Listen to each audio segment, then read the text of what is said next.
I'm gratified that Lantern and Fels have come together to mix policy and art in what I think will be a really interesting and provocative discussion. For those of you new to Penn, you have to learn that all events begin with a reference to Benjamin Franklin, our founder. Those of you who have been at Penn, I see laughing in the audience because you know that it's true. Well, when Benjamin Franklin founded the University of Pennsylvania, he used the following words. He said, "As to their studies, it would be well if they could be taught everything that is useful and everything that is ornamental. But art is long and their time is short. It is therefore proposed that they learn those things that are likely to be most useful and most ornamental." In the next hour, we hope to make good on Franklin's proposal by discussing subjects useful and ornamental, namely economics, theater, and social justice. I'll let you decide which of those are ornamental and which are useful. This conversation has been catalyzed by the Lantern's current production of Mrs. Warren's Profession by George Bernard Shaw, which many of you in the audience have already seen. If you have not seen it, I encourage you to do so. The production has just been extended for another week, and you can get tickets by logging on to Lantern Theater's webpage. And it is really a terrific production, both in the performance values as well as the substance of the play. This evening, we're honored that Mark Blyth has traveled from Brown University in Providence, Rhode Island, to be with us as our featured speaker this evening.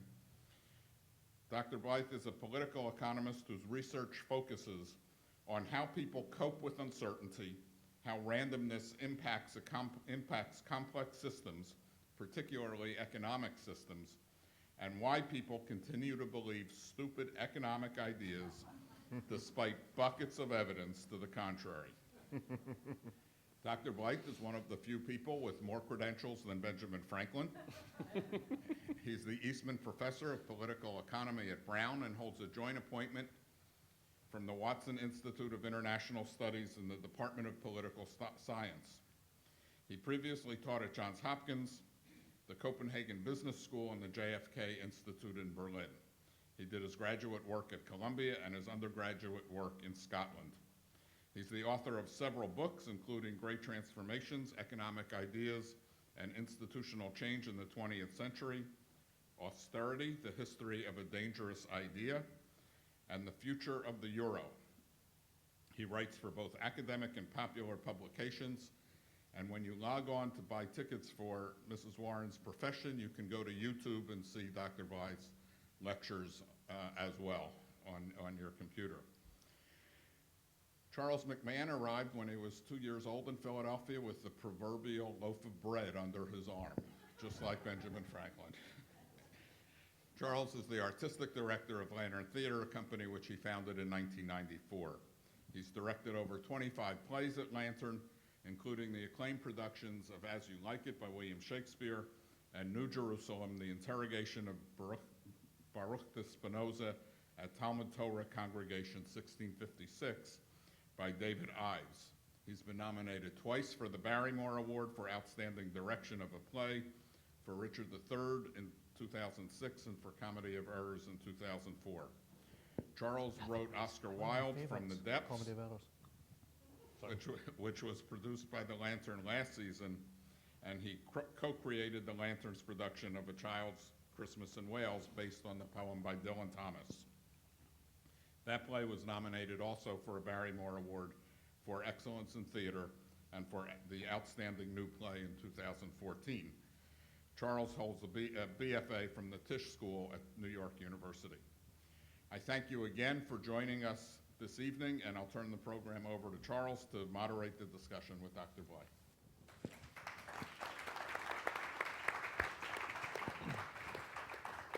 Thank you, Jeff. Like Benjamin Franklin, George Bernard Shaw was a high school dropout who founded a major educational institution. In the case of Benjamin Franklin, it was the University of Pennsylvania. And in the case of George Bernard Shaw, it was the London School of Economics, which he co-founded with other members of the Fabian Society in 1895, just shortly after he wrote Mrs. Warren's Profession. So bringing the whole conversation full cycle back to economics and social justice. The founding idea in the London School of Economics was the Fabian Society was a socialist society that was dedicated to the idea of bringing economic justice to Great Britain, and the London School of Economics was founded as a means of doing that, to bring academic rigor to the idea of economics, which is something that was fairly new at the time and fairly radical at the time, and I think it's fair to say remains very much in demand it now. still is, basically, yes.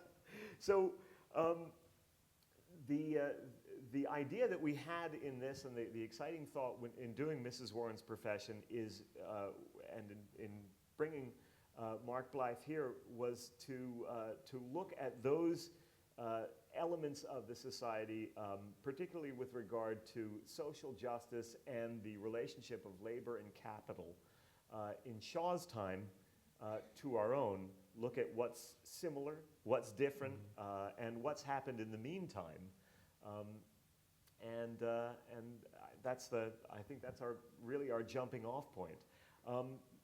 We have not had a lot of time to talk about, Dr. Blyth just saw the production of Mrs. Warren's Profession. Which was a very nice way to spend an afternoon, I have to tell you. just a short while ago. I was wondering if we had a conversation about these topics a little bit before you saw the production. Were there any things that really jumped, that really jumped out to you in the meantime after you saw it? So just by way of kicking this off, well, first of all, thank you for coming. And this is going to be a conversation, but let's try and make it this type of conversation as soon as we can, right? Because otherwise this will get boring very quickly. Particularly because you can't see us, which is like, would it help if we stood when we're actually talking? I think it would, because the thing I've discovered years and years ago is it's bad enough if I stand there, because then you have a fixed point reference. And if you remember, you all went to college or school or like some church at one point. And remember when someone's standing there droning on, and you have that thing that happens to you would become unbelievably tired? You know that sleep that's the sleep for 1,000 years? You find yourself banging your pen into your hand to keep yourself awake, right? It's because it's a fixed point. That's it. So it's bad enough if one of us was to stand there. When you can't see us, you'll be asleep in 10 minutes. So, I'll move around, we'll talk, you can do the same, and we'll go like that, right? So much more comfortable standing up. So anyway, hello. Now, let's start with Mrs. Warren's Profession in an indirect way. I teach at Brown University. Generally speaking, that's a university that, as we would say in Scotland, has a few quid. Right? You're not bad off, but we've got a few quid, right? Now, this is something I do with the undergraduates. So I have a class usually between 100 and 200 undergraduates, depending on how many TAs I can find. And it's on basically international monetary arrangements, how you pay your bills internationally across time and space, right? It's quite fun. It's called Money and Power. I call it 2 of the 3 food groups. And the other one's sex, but we can't talk about that in class. Now, I say to them, okay, so how many of you have a price? And they're like, what? Well, how many of you expect to get a job when you leave? I'm like, oh, right, okay, great. So how many of you are willing to work for $40,000 a year when you leave? So out of 100 students, 3 of them put their hands up. And I'm like, that's the non-profit sector right there. Way to go. And how many of you would think 60, which is actually 10,000 above the median wage of the United States, would be an acceptable salary? And I get about 10% of the class are willing to work for this, right? And they keep going up and up. And I'm like, how many of you expect to get 100,000 when you walk out the door, 200 by the time you're in your second year, and a bonus that takes you to $500,000 by the time you're about 26? It's all guys. It's always guys, and they're sitting at the back, and half of them are athletes, and they're the smart athletes, and they're all going to do that. Now, that's the cross-section. Now, here's the kicker. I say to them, why do you have a price on your head? Because if you think about it, for most of human history, people didn't think in those terms. So if you were hungry, you had familial obligations and rights and access and all that sort of stuff. And you've decided that your worth this thing called a currency. So then just to bake their noodle, I take $10 out of my pocket and I tear it up. I'm Scottish, I don't do 20. But I take 10 and I throw it up in the air. And by this point, they're completely confused, right? Because that was real value. No, it was a piece of paper. So it's about shaking those categories. And what that play does, I think, in a wonderful way, is by inventing these sort of kind of stereotypical class actors. How many of you seen the play? Right, brilliant. Okay, great. So basically, they're all kind of stereotypes apart from Vivi. Because Vivi's a product of this. She's not actually something that comes into it. I'll explain what I mean by this. She's the only one who really takes the system seriously. She buys it hook, line, and sinker that she's going to work hard, she's going to have money, she doesn't care about anything else. And all these people are liars and frauds, right? Because they're all hypocrites, etc. And one of them is basically a pimp, and the other one runs a brothel or several brothels, and they're quite successful. And you could talk about the morality of that. But the interesting thing is she's the most soulless character. At the end of the day, she's the one who's willing to throw her own mother out the door, right? And she's the one who's most willing to put a price on her head and see that as an end in and of itself. So there's a wonderful critique within Shaw of the whole notion that you're a price, that you're a commodity in a labour market. And that's, to me, the really interesting story, because the way it's played out is the obvious one, right? Is it moral to be a hooker, right? That's basically it. Is this an acceptable way of earning money? But what Shaw shows us is if you really take this seriously and you treat everything else as noise and bullshit and artifice, then what you end up with is a pathologically soulless person whose only interest is the pursuit of money. What kind of person would that possibly be? Well, it's the one that we've all become. And it's the one that the entire system encourages to be. So I'll give you a couple examples of this. On the way down the road, I was reading a paper for a journal, because that's what you do. And it's about Wisconsin, and it's about how there's been 3 waves of we hate the government, we love the government, we hate the government, we love the government, and Scott Walker, etc.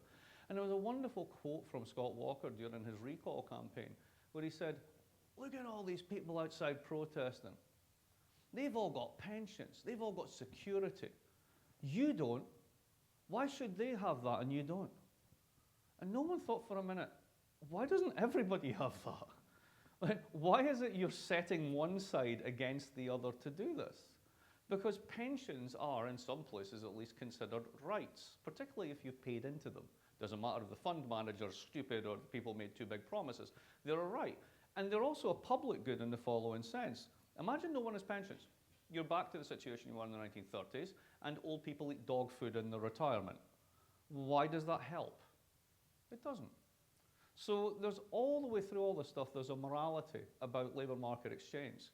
There's about what labour is for, what the end of all this is. And when I see my students, they come into the class and they don't question any of that.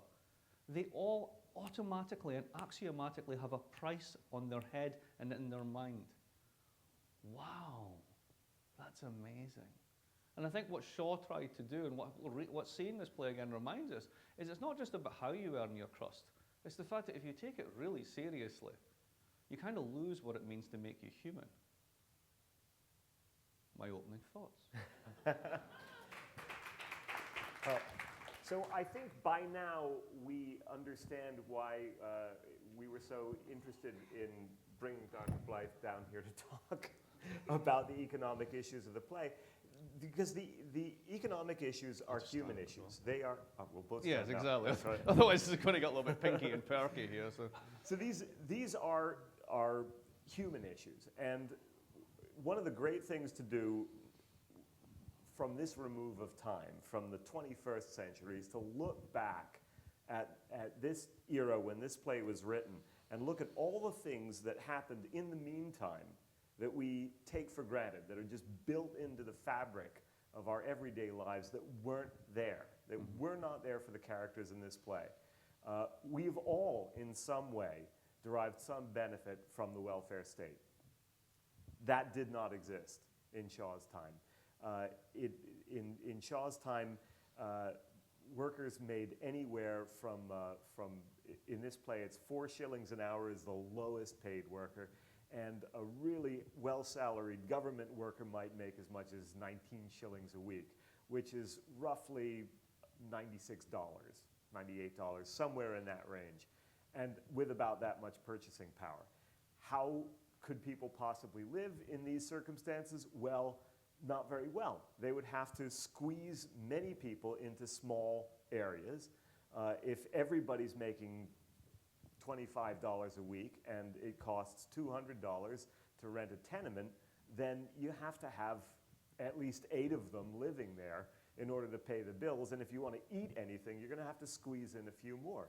That's how people lived. That's how people lived in Shaw's time, and that's how people lived here in the US right up until the point where we started to actually have progressive politics brought to us largely thanks to Republican reformers like Teddy Roosevelt, ironically. But Shaw is trying to bring about a change in this, and the major change is in the relationship of capital to labor, the power relationship of capital to labor. And that's in Shaw's time, capital is incredibly powerful because labor is incredibly cheap. People are commodities, they're interchangeable, and that changed, obviously, for a good long while. We lived in a society where the relationship of capital to labor was much more equal. Can you expand a little on the... And then we went back. Right, we're going back. All right. So there's lots of ways of explaining this. And the thing about the world, and this is something that sort of my economist colleagues know but don't like to put in the models, is that it's overdetermined. And what does that mean? It means there are so many causes pushing in the one direction at a given point in time that they're kind of all true. Some of them are trivially true, some of them are really important, but things can be overdetermined. So a good example of this is Trump. Trump is overdetermined. Now, it's absolutely true that if you go and sample people who are Trump supporters, you'll find they have more authoritarian preferences than people who happen to be tree-hugging liberals. I'm not shocked by that. Personally, I'm not shocked, right? But does that mean they're all racists? Probably not. But some people want to say they are just all a bunch of racists. Pick one cause and run with it.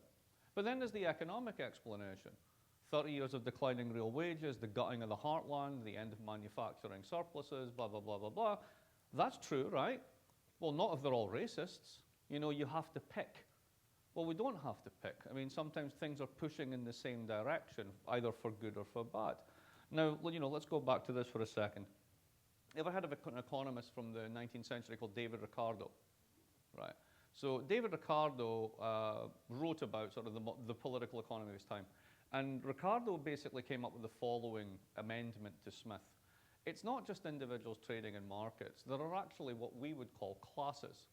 And one of them is labor, and labor gets wages. And the other one is capital, and capital gets profits. And the other one is land, and land gets rents. And here's the dirty little secret. They're zero-sum against each other. So if you have landowners running a country, all they're interested in is keeping out cheap imports of food, making sure that their prices are really high. And when that happens, the ability to labor to eat is compromised, which he doesn't give a damn about the social justice of that. It simply means that capitalists are going to have to pay more, so their profits are less. Guess what? Ricardo, when he was in Parliament, passed the Corn Laws, which abolished those tariffs, allowed Prussian wheat to come into Britain. There was a massive drop in the price of wheat, which was effectively a real wage increase for every worker in Britain, and a massive increase in profits for British capitalists. Now, Ricardo plays this out, and he says, so what is it that profit makers do? Well, they invent stuff, they bring it to market, some of it fails, some of it succeeds, that's great, it's all good. But eventually, people figure out what you're doing. And remember, this is in the days before Apple and Samsung are suing each other in court just for fun, right? You don't have profit protection in the same way. So what do? You steal each other's technologies. You learn something, I learn something, we figure out how to do it, and then we all start doing it. And then what happens? The price drops. And if the price drops, the profitability drops. And he saw all markets converge on what he called the average rate of profit. And the only way to get beyond that was to go to another country that you hadn't done that to yet. So it's why he was actually an advocate for free trade. Not because of the argument you get today about specialization, etc. That's literally in a footnote. It's mainly because if you go there, the profits are still high because no one else has done it yet, right? Now, this is a very bleak world in which capital is always against labor, etc. But it contains a microcosm of truth, because let's say that you're running 10% profitability and you're paying your taxes, you're paying your bills, you're doing the whole thing. That's fine. Other people start coming into the market. You've got competition from abroad. They've got a new technique. You can't access it. You're squeezed, right? So what are you going to do? Well, you're going to have to cut somewhere. You'll lay some people off, but then you get into production problems. You can move it abroad. You couldn't earlier, but like, you know, to that there. You can move from, let's say, the north to the south because the south has less regulations. People forget Trump's main complaint about trade moving from the heartland has actually, most of it went to the south before it went to China. So there's a whole backstory in that. But essentially what I'm getting at is this. Whenever you squeeze labor, they tend to notice. So I was on Italian radio the other day, because I was, which is weird. You know, hello, I'm from Italian radio. Can you talk? I'm having a coffee. Why not? And I said, you know, what's the beef? And I said, all right, so a bag of porcini mushrooms doesn't care how much it costs, but labor does. Even my brown students with big fat price tags on their head, they care when it goes down by 20%. So they tend to get together, particularly when they're already organized in factories, and they go, hey, you're like me, even though you're not. I'm Catholic, you're Protestant, you're white, you're black, whatever, I don't care. But notice this, he's still got all the money, and we're getting screwed. So they do things like form trade unions, right? That's how this happens. And they resist, and they strike, and they do lockouts, and they do sit-downs, and they do all that stuff. And essentially what you're doing is you're making life really difficult for capital to make a profit when it's already difficult to make a profit. Now, so long as the state doesn't side wholly with capital in this occasion, what happens is the only way to make a profit is to get smart. So if you notice that big bouts of technological change actually don't happen because of the Schumpeter reason where there's a genius entrepreneur who walks onto the stage and changes the world. It's because labor and capital are doing this at the same time. And what do? They go, all right, if we can't screw you guys to get more money, how do we make you more productive? And that's when you get automation. That's when you get Fordism. That's when you get lots of technical changes. And that's what has always historically solved that problem. So by the time you get to the 1950s, everyone celebrates the 50s through the 70s as the golden years. And for you guys, it was pretty golden, right? But you have no idea what it did to Europe. In France, they call this Les 30 Glorieuses, the 30 glorious years. In Italy, they call it, you ready for this? It's so cute. Il boom. Il boom! How cute is that? It's like a little Cinquecento car. It's so cute, right? But that was a trebling of national income. And what happened was the bottom end of the income distribution went up. The top went like that, and the whole thing moved together, and that happened right across the developed world. That's why it was 30 glorious years, right? Now, why did that stop? Because everybody's benefiting. Well, there's two reasons. One of them has to do with the fact that that system generates inflation. Some of you are old enough to remember the inflation in the 1970s. Now, what happens here is quite interesting. When you make full employment a policy target, which is what you do after the Great Depression, World War II, and the Russians have half of Europe, right? And it's called communism. You kind of have to offer the working class something, which is the welfare state and the GI Bill and all the rest. You go to Berkeley for $50, all that sort of stuff, good stuff, right? That's there. But then, if I know that I can costlessly move from job to job because there's full employment, that somebody will always give me a job, then that means that the unskilled labor is going to get more expensive over time. But your skilled labor that you really need, holy moly, you're going to have to pay through the ass for this one, pardon my language. So what happens is skilled labor start to realize they're in a really monopoly position, and they begin to demand more and more price increases. Now, wage increases. Now, the only way you can generate profits for that is by doing what? Push up your prices. But if you just pushed up wages and you pushed up prices, nothing's changed. All you've done is create inflation. Welcome to the 1970s. And at that point in time, capital goes, this really isn't such a good deal after all. There was loads of strikes. Do you remember all the strikes in the 70s? Right across the world. Trade unions were the anathema. We thought they were our partners, but now they're destroying us. Mrs. Thatcher was elected in the winter of discontent. The graves weren't being dug, which is bullshit, by the way. That never actually happened. Rupert Murdoch's papers made that up, right? But nonetheless, they became sort of like the big problem. This is the thing. So they went from being partners in growth to being like the problem.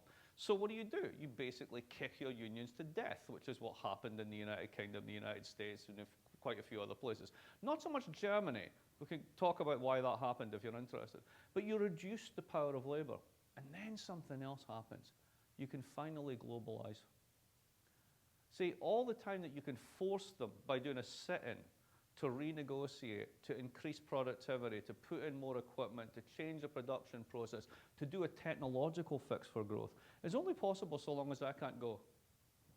We're done. I'm going to Texas. Why are jobs growing in Texas? Because they took them from Wisconsin. And then you go to Texas, and Texas, turns out, isn't actually that cheap because I can send it to China. Now, my favorite little example of this, if you forgive me, is this guy. How many of you have got this guy in your pocket? Lovely, isn't it? It is kind of brilliant, right? And even when you take it out of the dumbass case that I've got, because I drop things all the time, it looks great, right? So Steve Jobs is a genius. How many of the technology, there's 6 critical technologies in this thing. How many of them did Steve invent?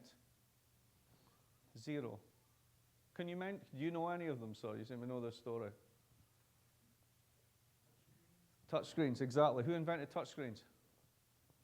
United States Air Force, taxpayer dollars. It's called Lodestar. TCP/IP, DARPA, secure communications in the event of a nuclear attack, backbone of the internet. What else have we got? GPS, United States Navy, global positioning satellites. You seeing a pattern here? You paid for all this stuff. Where's your equity share? You didn't get it. We just gave it to the private sector. Because entrepreneurs are so awesome. Yeah, when they put it in a shiny box and we all go gaga. But there is definitely value in this, because if you left it to a bunch of geeks in Bell Labs, they would never have thought of this. I mean, that's the honest truth, right? You actually need these people to turn it into commercial products. That's how capitalism works. We were doing this in the 19th century. But here's the difference. Where is this made? And about 12 other countries. Now, here's the interesting thing about the global supply chain that makes this possible, from the touchscreen to the chips to the plastic to everything. You can go on a website and calculate how much of this component is probably made by slave labor. Right? Disturbing but true, because even Apple, who actually are a good company despite their tax dodging bullshit, they really actually try and clean out their supply chains, work with reputable factories. They're not into exploiting the workers. That's not their gig. But they can switch production from one Indonesian manufacturer to a Taiwanese manufacturer overnight and get the specs online in 3 days. What do you think the margins of those companies are? So what do you think the profits of Apple are? How much of the profitability of this resides in China at the end of the day? 6 cents in the dollar. This is what Donald's upset about. 40 cents still goes to Cupertino, right off bat. Now, where do they put their taxes? And they pay an effective rate of 0.02%. In the 1970s, corporates used to pay 20% of taxes. Today, they pay 2%. Who's filling in the gap? Or we're dealing with budgetary austerity, because no one has the balls to call them on it. Now, that's what's changed. You go back to David Ricardo for a minute. You've still got the competition. You have the competitiveness. You have capitalists squeezing labor. But labor was able to resist. Starting in the 1980s, they were no longer able to resist. And at first, we thought it was just those industrial workers. They were bad jobs anyway. We didn't care about that. It's fine. It's good that those people aren't doing that. What are they doing instead? They're working in Walmart. Knock yourself out. Then we got call centers, but you can't move services, can you? And so they started going from Indiana to India. And then after that, well, you know, they can't do that to my kids. My kids have a college education. Hold on to your seats. Of course you can do that. Now, at the end of the day, the reason we do this is not because of the inevitability of something called globalization. It's because of a massive failure of public policy and a massive failure of spine by the people who are meant to represent those people, who don't, who represent Apple and Cupertino instead. Now, that brings us all the way back to Shaw. Because remember the play. Who's the guy who stumps up for the lease on the brothel in Brussels? A member of the industrial and aristocratic elite. As they say where I grew up, same shit, different smell. So in Shaw's time, the power of capital over labor is that virtually everybody in the labor pool is a commodity that is infinitely replaceable. They're all interchangeable. You can plug one guy in. This guy fails. He drops dead on the line. You just bring another guy in, no problem. As labor gets a certain amount of power, you have these large factories and industrial infrastructure. It's in place. It's not moving. It's not going anywhere. Labor starts to seize some power over that. They say, we're going to have a picket line here. Nobody's going to cross it. Nobody's going to take my job. We're going to band together and stop this from happening. That is the rule for a good long while. So is it fair to say that the mobility of capital, the ability to start up another factory, another mill, move it in 2 weeks, 2 months, in Kinshasa or Manila, and clear out of Wisconsin and all its labor problems and all its high costs, that's the modern equivalent of that from Shaw's time. Remember, there are always sort of micro-level complications in that model, right? So you always had skilled labor. Somebody's always the foreman, right? And as that goes on and as that develops and as complexity in manufacturing processes goes up, think about the United States at the end of World War II. What was the one thing the United States invented as part of wartime research that every women consumer in the world wanted in 1946? Nylons. Not washing machines, nylons. Social planners wanted washing machines. Tell you an interesting story about Sweden. If you go and, I like to do segues and then come back. So in Sweden, they had these two very famous social planners called Arvid and Gunnar Myrdal. And Gunnar Myrdal wrote a very important book about the United States, actually called The American Dilemma, which is basically, I'm Swedish and we're intolerant of foreigners, but you guys have the South. What the hell is that all about? If I encapsulate the book in a nutshell. So anyway, they were convinced that as modernity continues and all this sort of stuff, we'll need certain things in apartments, like washing machines. Now, here's the problem, and this is why entrepreneurs are fantastic, right? Because they see things that planners can't see. And the old Hayekian critique of planning, I actually buy, right, at least on this level. So they imagined that washing machines would always have 2 tubs. So you get 2 tubs, just like 2 sinks. But you're going to need 2 sinks, so you're going to need 2 sinks. But you won't really need a cooker, because for some reason, the Myrdals imagined that we would all be cooking for each other in communal kitchens. So if you go into Swedish apartments built between 1939 and 1959, they have the worst designed kitchens in the world, which also explains why Swedish food is so crap. Apart from the one thing you could possibly make in that kitchen, which is Swedish meatballs. Pasta, meatballs, cream sauce. It's all you need to do. Planning run amok, I tell you. Anyway, where were we before my segment? The mobility of capital. Yeah, I mean, that's part of the story. But, you still have, skilled labor, more complexity in the process, etc. And ultimately, that means that somebody's actually still doing well, right? And, this is the issue today. Who are you meant to have solidarity with? Right? Under what circumstances? So go back to one way in which is very different now from Shaw's time, right? So if you take the Comcast building and put it on its side, right, and then take all the plexiglass and tape it up and then paint it, you could turn it into a dark satanic mill, right? But the difference with the dark satanic mill is you get to know everyone because you're all dependent on each other. It's one giant open floor. There's stuff whizzing around. The guy you were working to yesterday lost an arm in the machine, right? I mean, there are real visible reasons to be connected with each other. What does your workplace look like? Does it look like Watership Down on acid? Little warrens, little huts, little things you do the gopher thing, you come up and have a look and jump down again. You're kept isolated for a reason. It's control. So the way in which jobs have changed over time, some of you, even very skilled people. So think about any skilled millennials. They're my favorite example of this. The people who have to live on this thing we've invented called the gig economy. Right, so the guy who works for you, right, who brought us here tonight, what's his name again? Matthew, is he here? He's outside, right? Matthew has 4 jobs. 4, right? Now you can say, well, no wonder there's unemployment. Matthew's got all the jobs, right? But the reason is none of them pay benefits, none of them give him a pension, and if he's going to pay for an apartment in a city and do the stuff he wants to do, he needs 4 jobs. Like, what? Now, you know, all of that happened. Were we responsible? I don't know. Maybe we were in some sense. We weren't paying attention. Now, what's making this happen? Well, partly it's technology. Partly it's property rights. Think about Uber. How many of you have enjoyed Uber?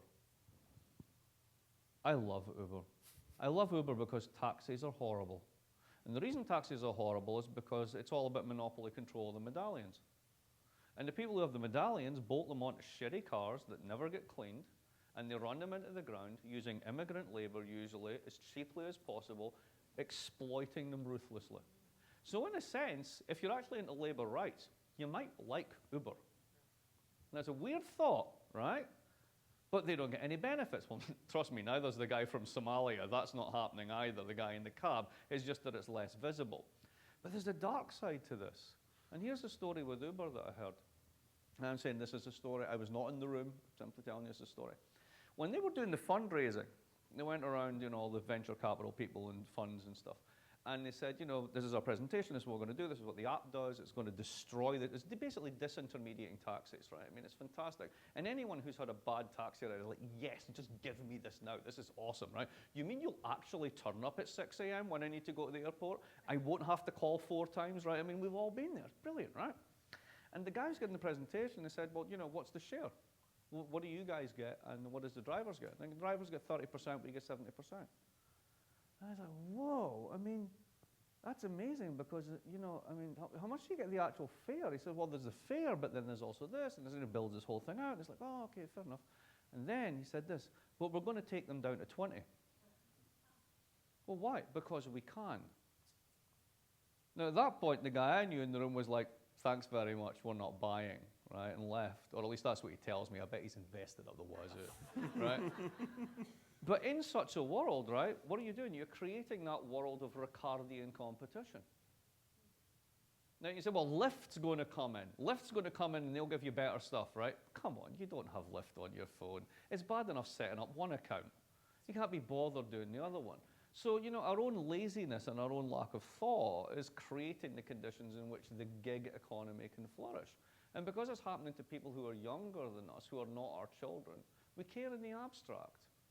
Well, how much do we really care? Because we benefit from the services. Think about airlines, right? Bet you don't know this one. A lot of American airlines, not that I mentioned in a company, American Airlines, will pay people only when they're in the air. So they get a flat rate allowance for staying on the ground, and you only get paid when you're in the air. What? I mean, you're a full-time employee of the company, right?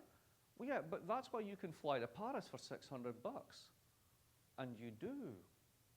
So, you know, what was once a solidarity that was very automatic has become a kind of culpability to generalized others whose faces we never see. And that's why it's so easy to live with such inequality and such injustice. Happy, happy, happy. I'm a bottle of laughs. You know, I'm actually a stand-up comedian. Like, I mean, I can do this, or we can just cut it and do the comedy because it's so much more refreshing for everybody. So, you know, when you're bored, just let me know. So putting that to one side, how was the play, Mrs. Lincoln?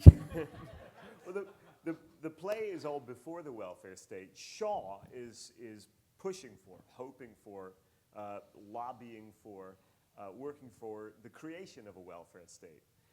And as you point out, as labor gains power relative to capital, it actually ends up being good for everybody, including capital, including the people in the middle that are neither working in the factories nor benefiting from the increase in share price. Yeah. What changed? What was the trigger point where suddenly we decided, okay, this is all going well, let's stop? Right.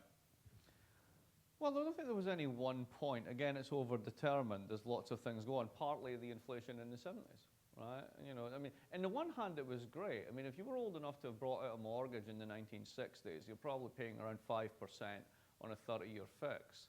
When inflation goes to 12%, the bank's eating the mortgage. So everybody who did that did the trade of their lives. But debt's bad. Remember that one. Debt's bad. Inflation's bad. Yeah, not if you're on the side of a debt contract with fixed rates. So, what changed in all this sort of stuff? So let's think about it this way, the welfare state. So, here's my little pitch for the welfare state. I'm a welfare kid. So my mother died when I was very young. I was brought up by my paternal grandmother. And I went to school that was free. I lived off her pension, which was a purely state retirement pension, not much at all.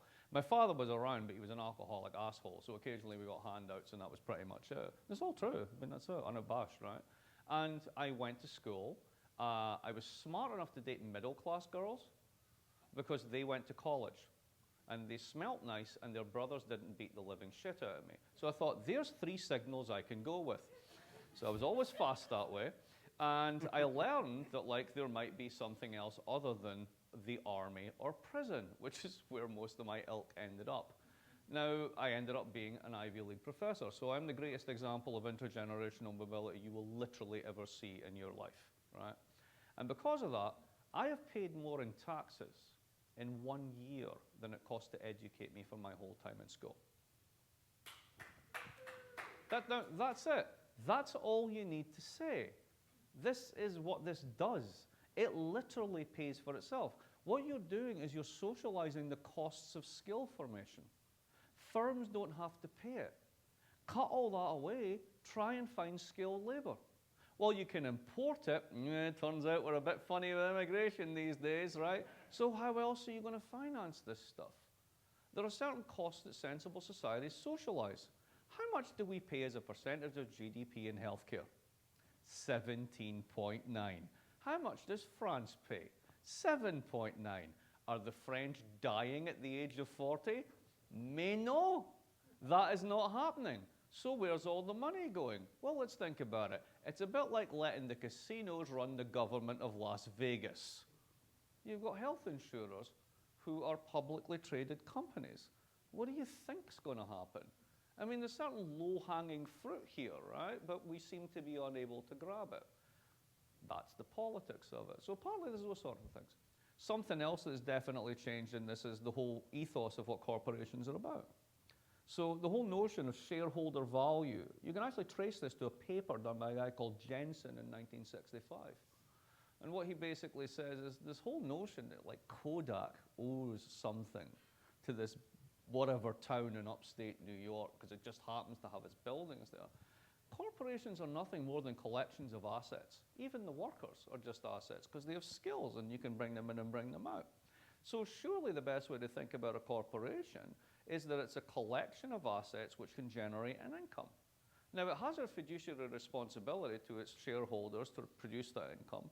So if you follow this through, the only real purpose of a corporation is to maximize the return to shareholders. And any management that does anything other than that is basically betraying their fiduciary responsibility. So you can do whatever you want. You have no responsibilities outside of that. Well, what you've just done is incentivized corporations just going, we're done with you, we're off, we'll do whatever we can to make a profit, because you've created Ricardian competition inside the firm for a seat on the board and a seat as the CEO. Because if you don't make the shareholder price this high, somebody else is going to make it that high. And it doesn't matter how you do it. Now, you want to know how perverse this gets? Let's think about this. Has the recovery from the Great Recession been strong and robust and broadly shared? No. What's the stock value? What's the Dow index today? Is it 18? Holy moly, that's amazing. Do you remember what it was at its nadir when there was the bust in 2008, how low it went? 7? 6.5 something, I think. It went, it briefly touched that, right? 18, that's amazing. What a recovery, right? There should be money in the streets, right? Well, and then the central banks, right? So all these guys who, I've got a slide that I use in talks, and it's a picture of Trichet and Greenspan with giant gold medals around them. And on the next slide, I do Han and Chewbacca with exactly the same medals, right? And it's like at least one of them blew up the Death Star. But it's such a good joke. You cannot not use it, right? So anyway, the central banks are like, it's the other people's money. You can't give it to politicians. They spend. You need to give it all to us. We will be sensible. What have they done? They've chucked 13 trillion euros, dollars, krona, sheep, whatever, into the global economy through various programs called quantitative easing, all the rest of it, blah, blah, blah, right? Buying all this stuff. Now, what have they done? They've boosted the stock market. They've boosted every asset they can find. Every bond, every house, every stock, every derivative has been pushed through the roof because you've got super cheap money. Now, if I'm Apple, and I actually make stuff that people want in this environment, right? And I can borrow at basically 0 rates, if not negative rates, right?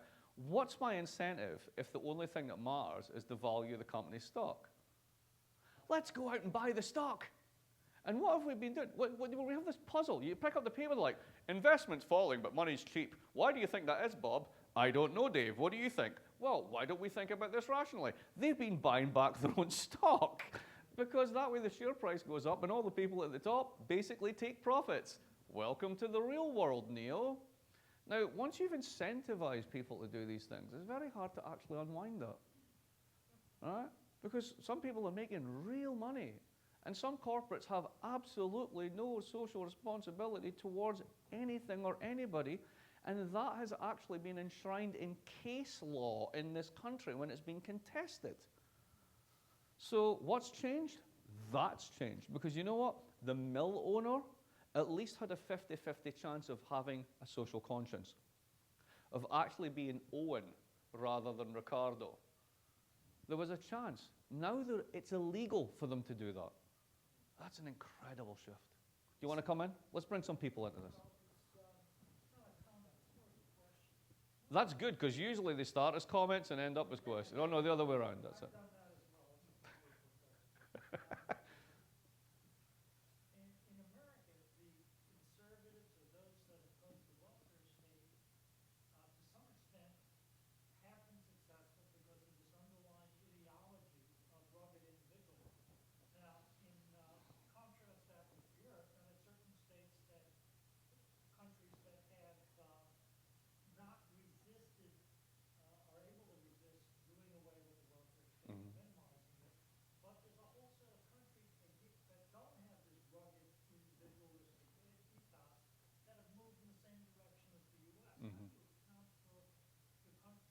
Why is it piling on, right? Well, you know, think about Ireland, right? Ireland's as communitarian a country as you can possibly get. I mean, everybody knows everybody else. There's only more people live in Brooklyn than live in the whole of Ireland, right? I mean, you know, that's scary, but true, right? And do you ever want to terrify an Irishman, right? There's a great story about how you basically defeat Irish burglars, is you go downstairs, not with a gun, but just with the following words: I know your mother. They'll drop everything and just run, because it's highly likely you do know their mother, right? Now, here's a weird thing. If you look at their income generation and all this sort of stuff, if you look at the statistics on this, they're as unequal as the US pre-tax. But when you look at it post-tax, it's about as equal as Belgium, which is not a terribly unequal country. Why? Because they actually tax their corporates, or actually they don't. This is the other side of the globalization story. They tax Apple at 12.5, or at 0.002, right? But they do this with Hewlett-Packard, they do it with a whole bunch of different countries. So in a sense, what they're doing is they're able to fund their welfare transfers after tax by using other people's tax dollars.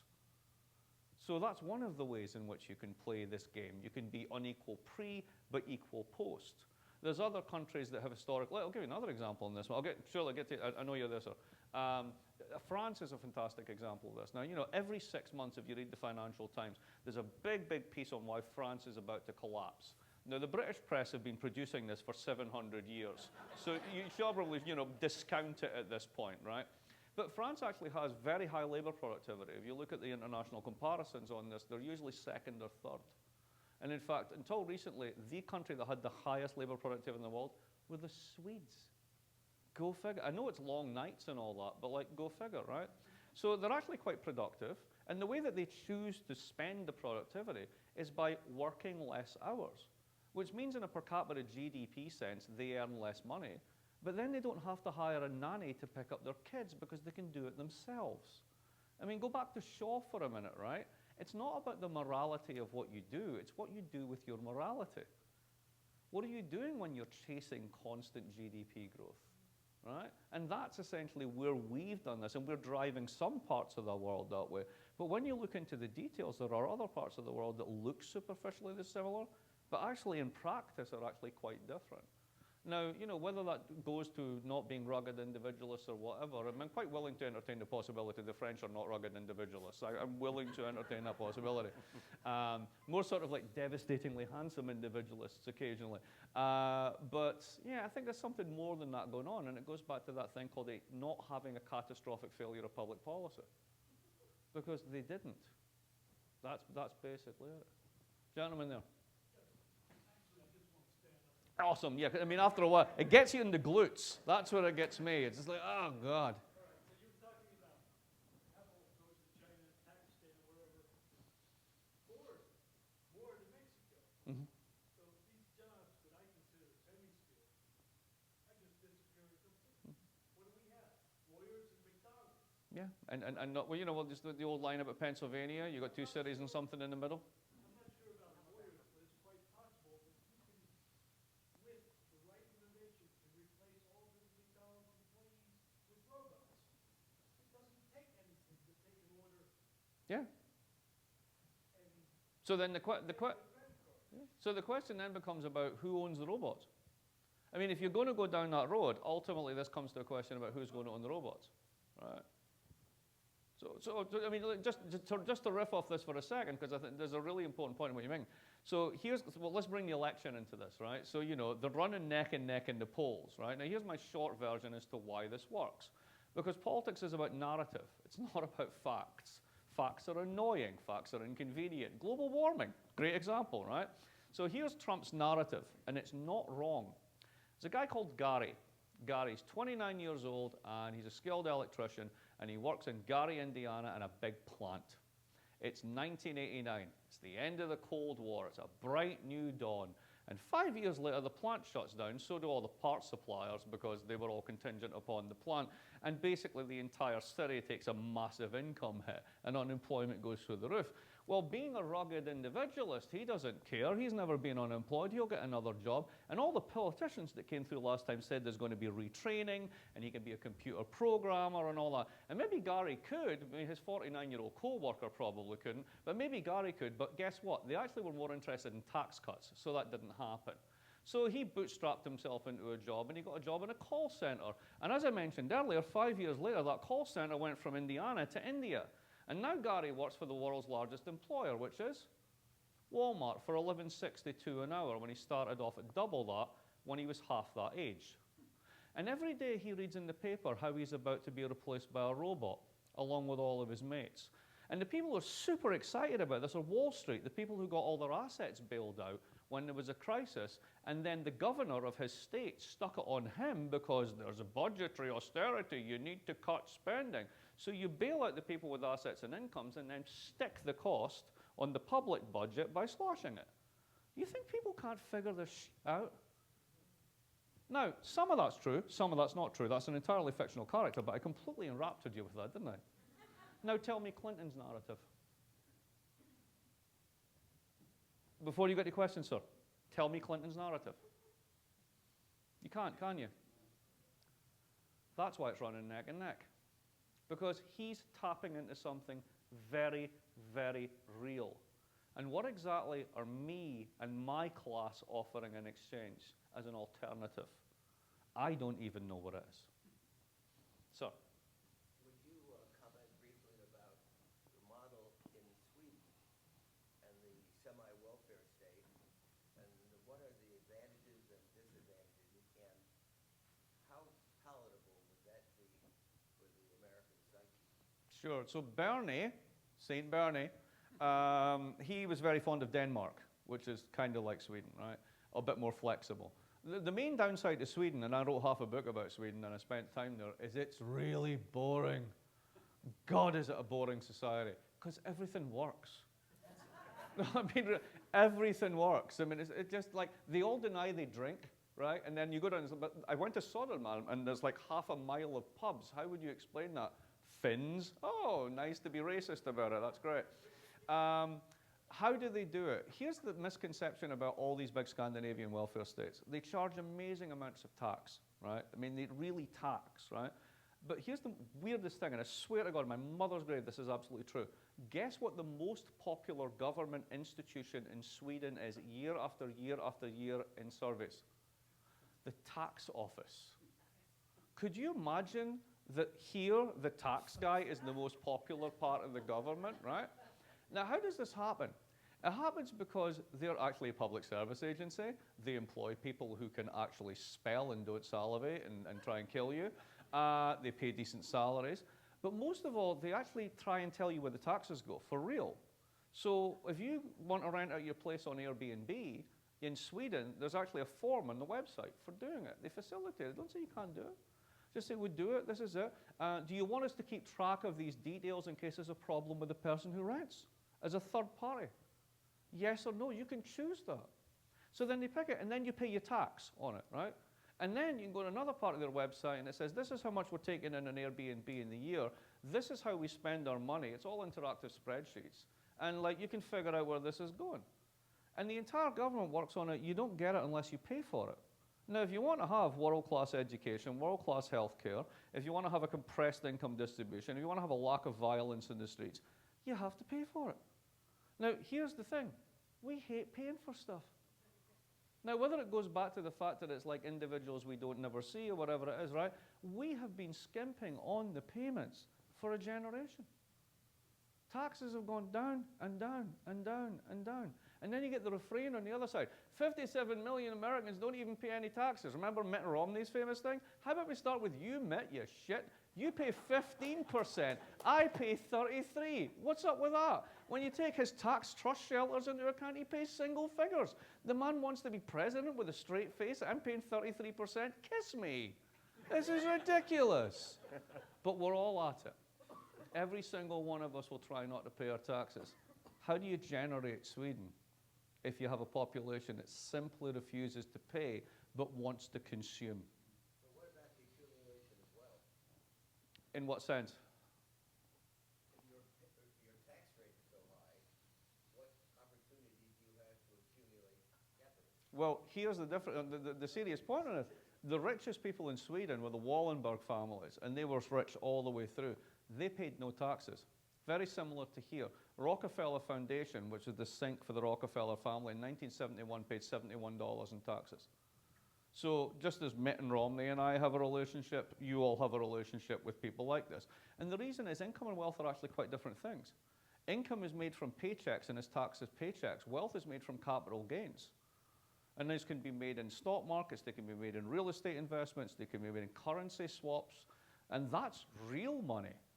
And then there's inherited wealth, which is an entirely different category, which actually takes up about 2/3 of all wealth.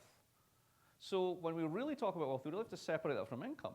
And when you do, you find out something really amazing about the Scandinavian states. And trust me, I'm not a huge fan. I'd never lived there. I think they're really boring, right? But what you find is that most of the taxes are paid by workers who are paid reasonable wages. They pay really high taxes, and they're the ones who consume the services.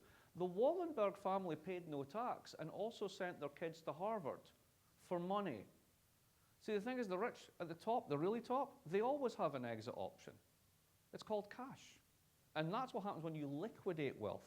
The rest of us live off of income, which is actually something qualitatively different. You don't build wealth from income. You build savings. You might build retirement, but you don't build wealth. Gentleman at the back.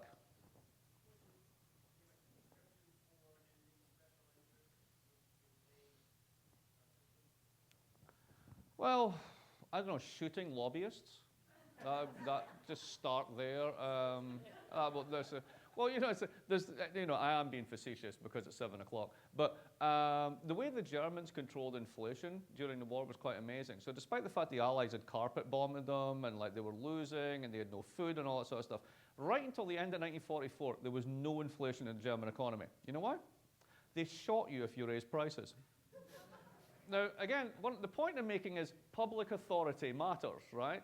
And if you basically create a series of incentives whereby people these days go to Congress because they think it's a good way to basically upskill in terms of knowledge about the public sector, which you can then go to take to KPMG or one of the K Street firms and then sell it as a commodity so you can go in and privatize it as an asset.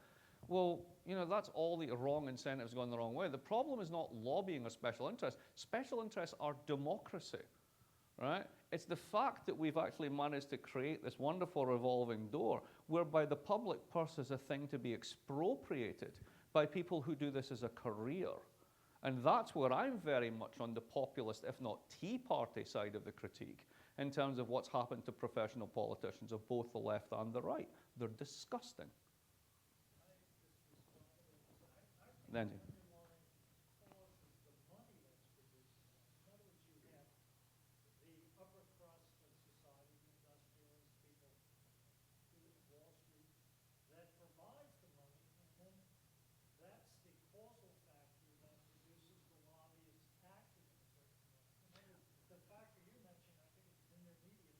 but that's a classic political scientist, economist way of thinking about things. You're thinking about this one cause and one effect, right?